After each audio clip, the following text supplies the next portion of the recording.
I struggled with anxiety for as long as I can remember. I constantly felt like my life was in danger, even though nothing was actually happening. It felt like someone was grabbing my heart and poking holes through the needle.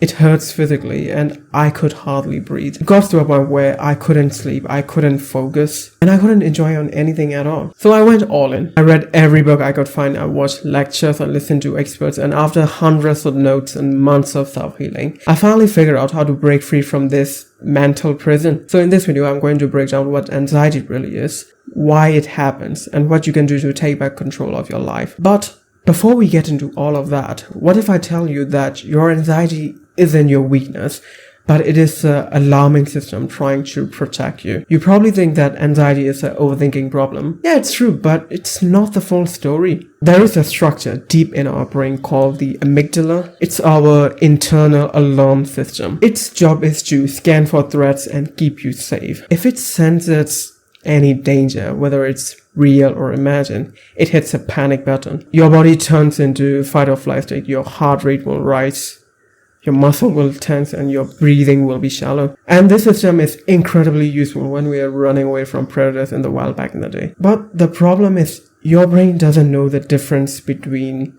a tiger chasing you or a painful memory. It cannot differentiate it. Since being in this panic state is intensely uncomfortable and painful, the mind, being this compulsive meaning-making machine, have to make sense of this pain. So it makes up worries, it makes up all these what-ifs, all these warnings that make sense of this pain. You won't even notice that this is happening. This is mostly subconscious. You probably think, oh shit, I am anxious because of all these stupid thoughts. But the reality is, the pain comes first. Thoughts are just trying to justify it. Then you still might be wondering, why does this alarm come? Even when nothing's wrong, even when everything is perfectly fine, we still worry about the dumbest things and we always feel restless, right?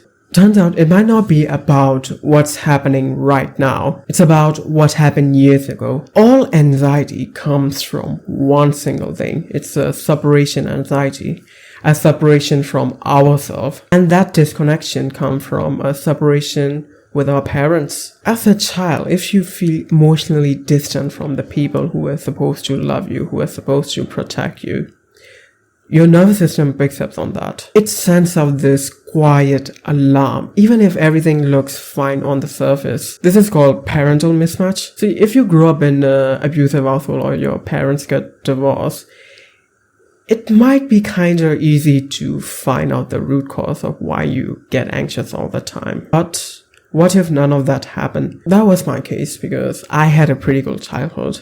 And that made it even more confusing. So for years, I keep asking myself that, why do I feel this way? Where does this anxiety comes from? Or am I just being a dramatic piece of shit? I mean, why? It really bothered me so much. Eventually, I look at the relationship with my parents. With my mother, everything is fine. But with my dad, something felt a bit off. He wasn't abusive at all. He always supported me and he always provided for me. But emotionally, there was always this quiet distance between us. I don't know how, but I felt it. As a kid, I never truly felt safe around him. Not in a physical way, but I just couldn't relax. I was always on edge. I was always bracing for something. And now looking back, I think I know why. Turns out my father is a textbook anxious person. He has this hyper energy. He is constantly worrying.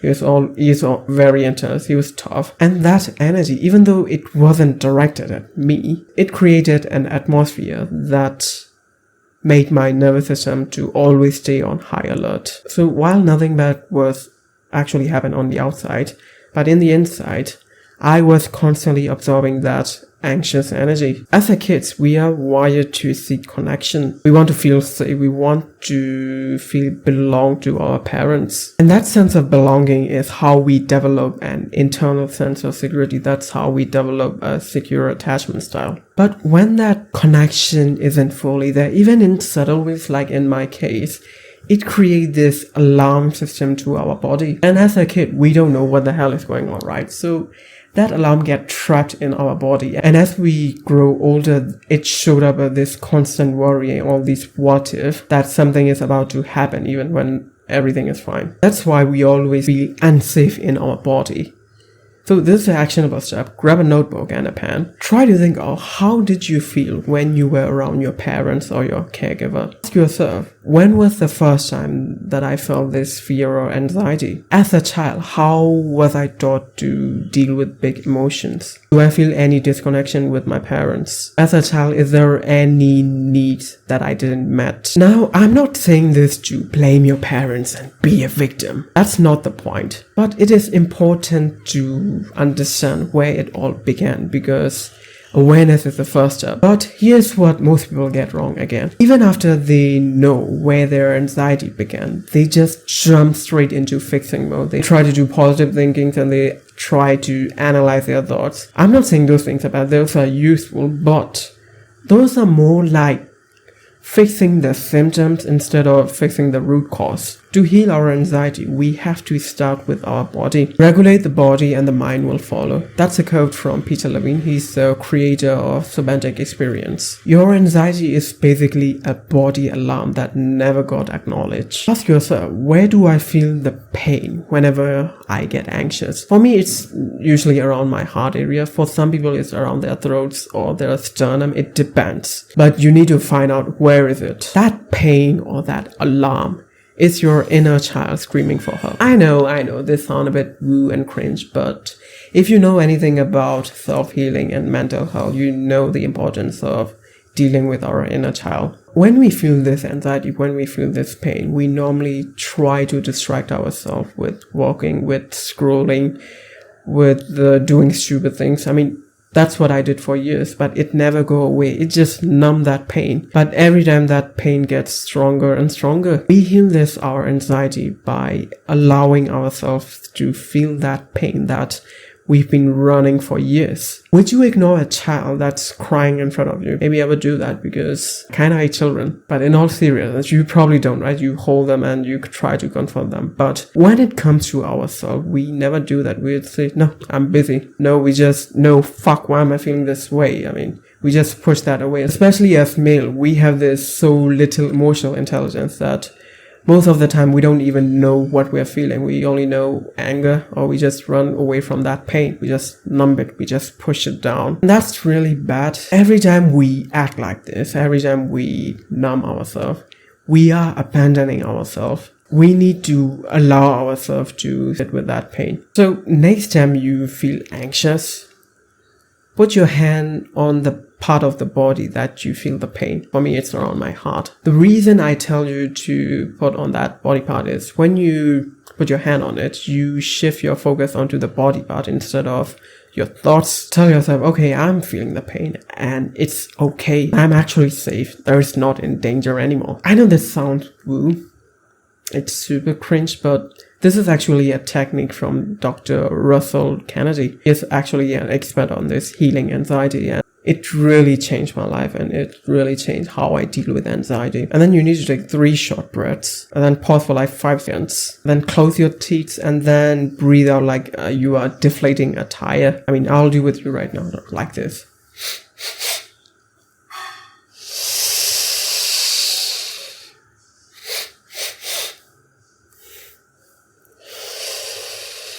This looks weird, but what it does is it shifts us into parasympathetic nervous system. It calms our mind and body. Because when you get anxious, as I told you, you get into this fight or flight state. And this long exhale and this breathing shifted into this calm and relaxed state. So maybe today or tomorrow you feel anxious again. So you feel your chest, you feel the pain.